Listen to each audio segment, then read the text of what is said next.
welcome to Tradutex Portuguese Lessons Podcast. Olá, eu sou a Helena, and on this episode I want to talk to you about the verb to be in Portuguese. The verb to be in Portuguese, it's actually a bit tricky because instead of having one verb to be, we have two verbs that translate the idea of to be in English. So on this episode, I want to focus about the one we normally say it's the most permanent to be, which is the verb ser. Ser. I will spell it to you, S-E-R in Portuguese, S-E-R, ser. And I told you that this one is our more permanent to be. It's because we have another verb, which is the verb estar, that will translate to be again, but a more temporary to be. So we should focus today on permanent to be, and then when we master well that one, we'll have another episode to explore this more temporary to be estar. Okay, so come with me and let's try to go through this verb. So if it's more permanent, it means that we use it for things that we cannot easily change. Things like, for instance, our name, or our sex, or our nationality, or how do we look like. I'm not saying that it is impossible to change these things, because we know that they are possible to change. I'm saying it is that these things are not easy to change. Okay, they are quite hard, they involve a process, and once we change them, it's hard to come back to what we were before. So I want you to think about the verb we're going to learn today as a more permanent, but it doesn't mean that it is impossible to change. It just means that it's hard to change. It's hard to go back where we were at first. It's difficult to change every day, for instance. Okay, so that's what I want you to have in mind. The verb that we're going to see today, the verb ser, it translates the idea of to be in a more permanent way, hard to change, although not completely impossible. Okay, and now that I made this clear, let's look at the verb itself. And this is our first episode on grammar. Really grammar. So because it's the first verb we see together, I also have to give you some knowledge about what we call in grammar the personal pronouns. And the personal pronouns are the words in English I, you, he, she, it, we, you, they. So these are the personal pronouns for a subject, okay? And we need to see them in Portuguese too, because we've never seen them before.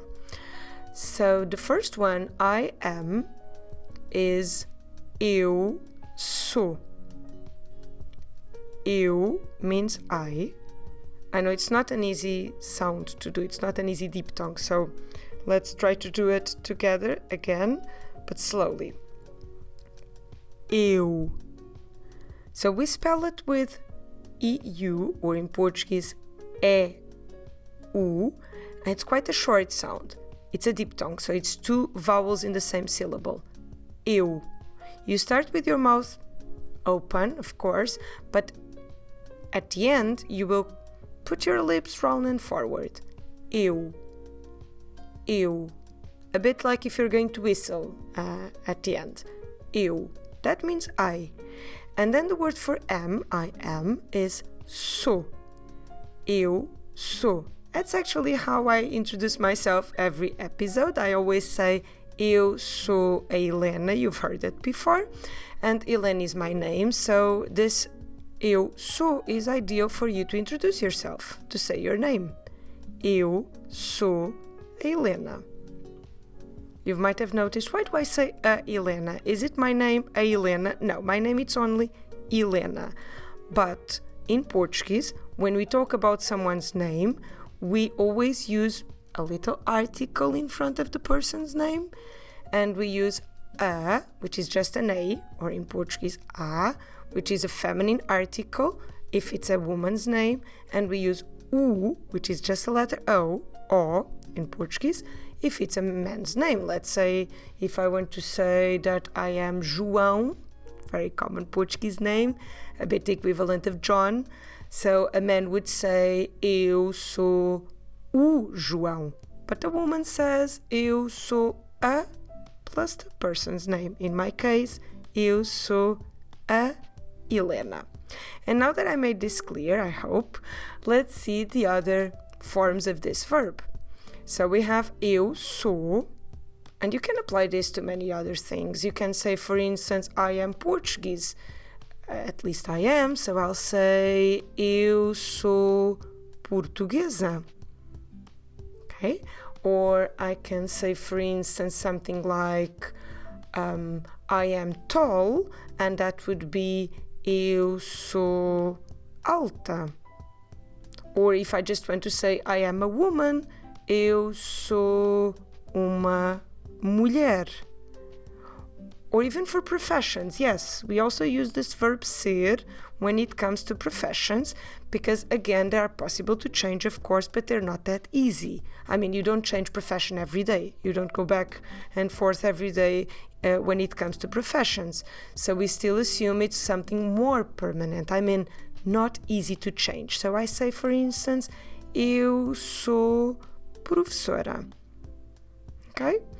So you have all these contexts that you can use the verb ser, your name, your nationality, your look, your profession, your sex.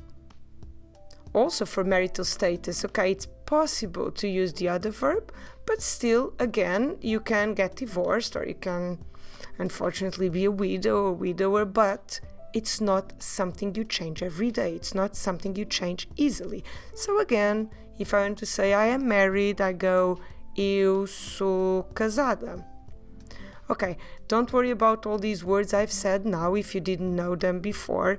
We'll come back to this on other episodes when we learn how to introduce yourselves, but I want just to give you the context for the verb. And now that I've set a bit the context, we'll carry on and explore the other verb forms for this verb. So then we have you.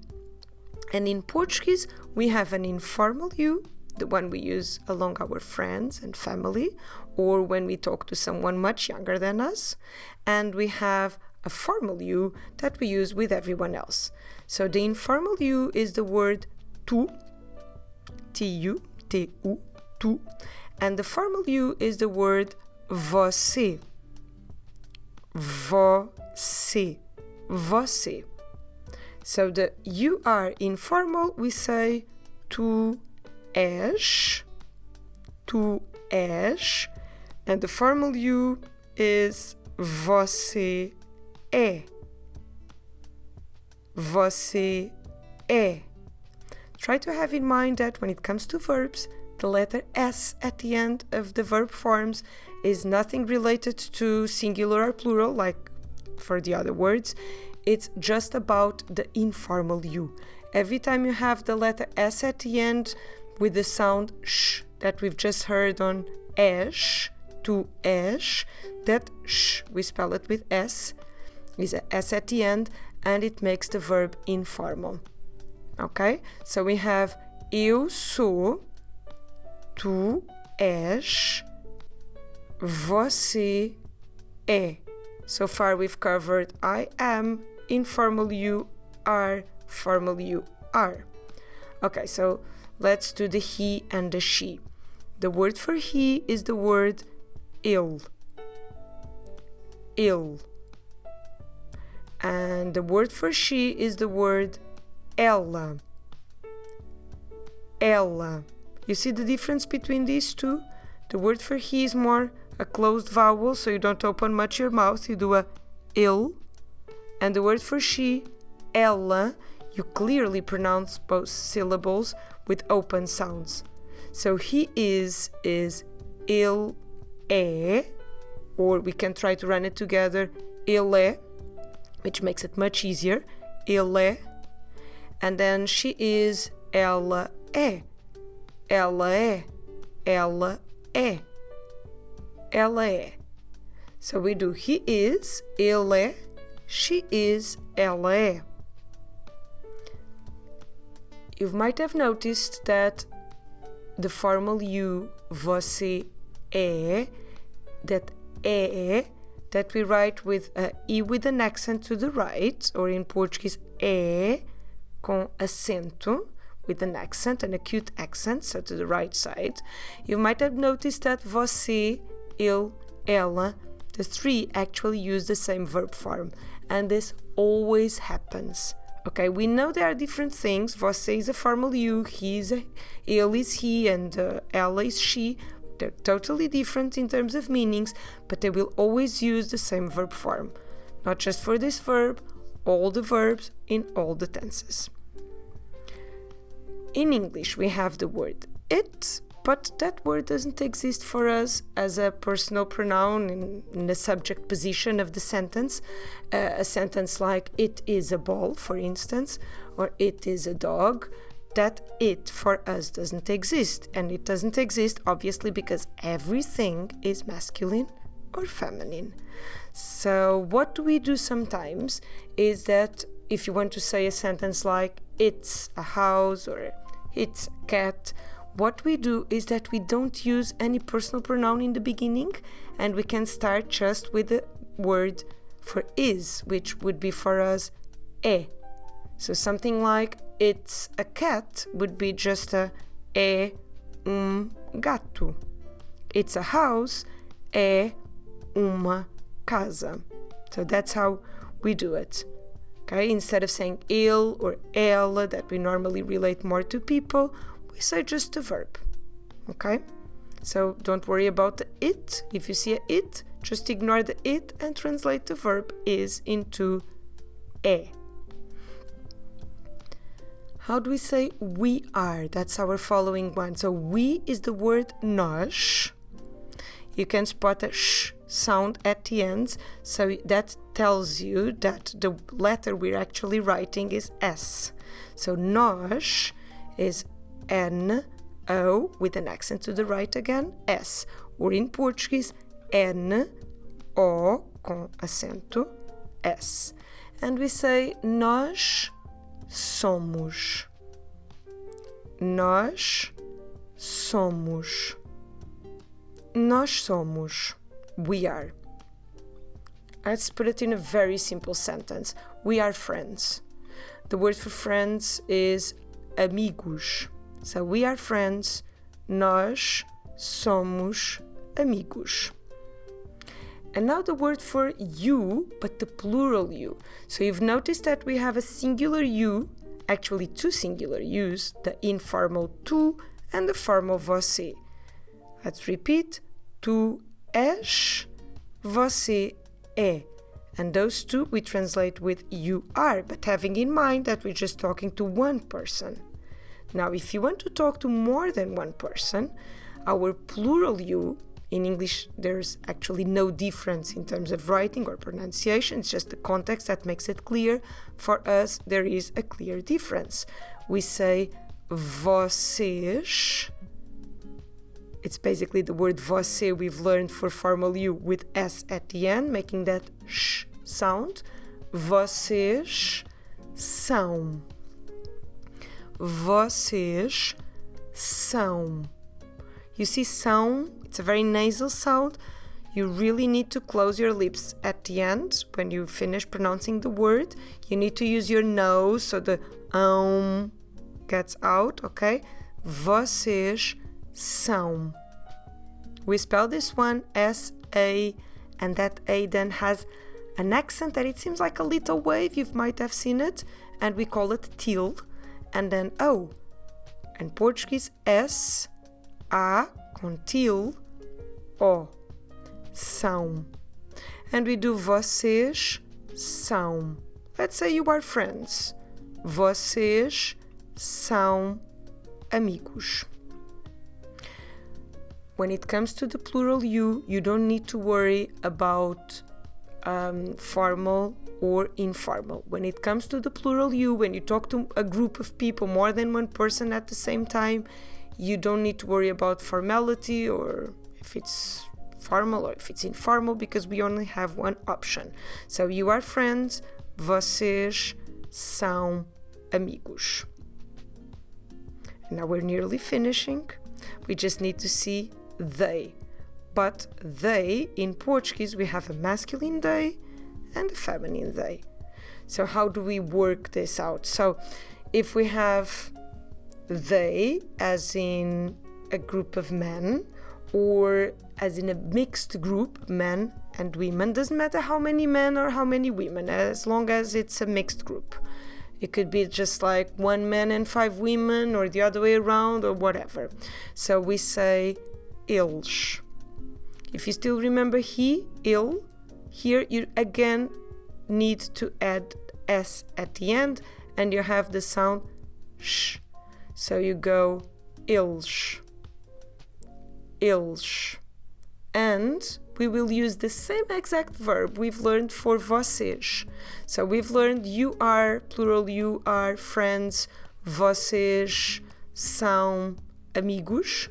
So that same são, it will be good for they. So eles são. They are friends. Eles são amigos. Okay, just like você, formal you, ele, he, ela, she, the three use the same verb form. Você é, ele é, ela é. The same thing happens with the plural. We have vocês são, eles são, and now we have a feminine plural. So you pick the word ela, meaning she, and add s, and we have elas. Elas são. When do we use eles and when do we use elas? Eles we use for a group of men or a mixed group of men and women. And elas we use for just women. Okay, if we have a group just with ladies, you say elas. If you want to say they are friends, now friends need to change because it's just referring to women. Instead of having the word amigos, we change into the word amigas, as at the end, amigas. So elas são amigas. Okay, I'll just say the verb once again so you can go with me. I gave you so many explanations, but now we need to just focus on the verb. So starting with I and with no English in the middle, just a Portuguese, let's repeat the verb. Eu sou, tu és, você é, ele é,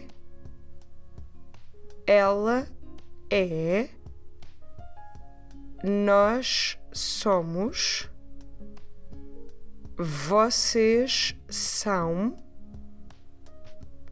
eles são, elas são.